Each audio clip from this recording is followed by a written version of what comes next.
Hello, day 19 of the Nativity fast. From the Gospel again of St. Luke chapter 20, verses 19 through 26. Following yesterday's Gospel reading, the religious leaders, perceiving now that Christ's parable about the owner of the vineyard and the wicked tenants, that he was speaking about them, that they were the wicked tenants, they tried to lay a hold of him, but they couldn't because, of course, they feared the people. And so they sent false inquirers who were going to be insincere with him, but to feign sincerity, said, "Good teacher, we know that you teach rightly and show no partiality, but truly teach the way of God. First of all, plainly speaking, be careful of compliments. Be careful of flattery. Accept a compliment graciously. Thank you for your kind words, but don't believe your own hype." But following this, they reveal the question that they're going to use to try and entrap him, to get him to take sides in a controversial subject. Taxes to Caesar, the oppressor of our people, the pagan, the defiler of the land of the Most High God of Israel. Is it lawful for us to pay taxes to Caesar or not? And he says, "Show me a coin. Whose likeness and inscription has it?" They said, "Caesar." He said to them, "Then render to Caesar the things that are Caesar's, and to God the things that are God's." Of course, this speaks to us and shows us that as the money, which is perishable, easily molded, imprinted with whoever's insignia they want to at the time, can be given back to him, because our lives are not meant to be bound up in money and the commerce of this world, but we are to give to God what has his image, our own selves.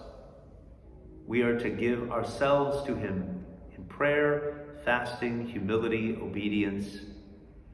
And it reminds me in this gospel reading of a saint that we commemorated late November, a few Wednesdays ago, or on a Sunday rather, Saint Stephen the New.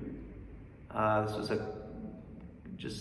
this past Sunday, actually, and getting my days wrong, but he had a similar use for a coin. I said, if I take this coin, because he lived in the time of the iconoclasts, and they brought this man of God who declared that no, the holy icons are just that, holy, necessary for a proper understanding of who Christ is and who the saints are, what the incarnation is. We honor and reverence these icons as is right. He takes a coin and says, "Whose insignia is on this?" Echoing our Lord, they said, "Caesar's." He said, "If I take this coin and the insignia of the emperor and I throw it onto the ground and I trample it underfoot and I spit on it, is that all right?" They said, "Of course not. We're going to be how dare you disrespect the image of our great emperor?" He says, "Fine then, how much more is it to disrespect and destroy and mock the images of our most holy Lord and of his holy mother and of all the saints?" And he was right. However, more than that, let us take it the next step. How is it for us to mock and to disparage and to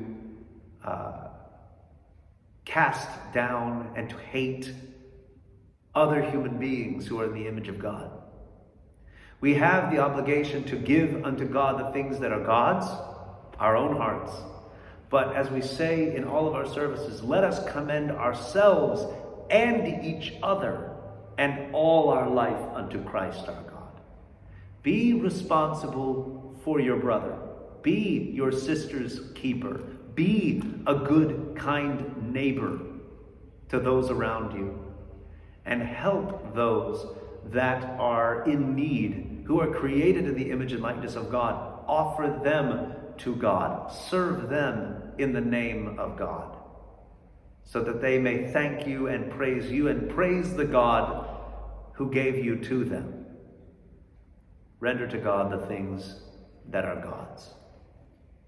May God bless you, and Lord willing, we'll see you tomorrow. Bye-bye.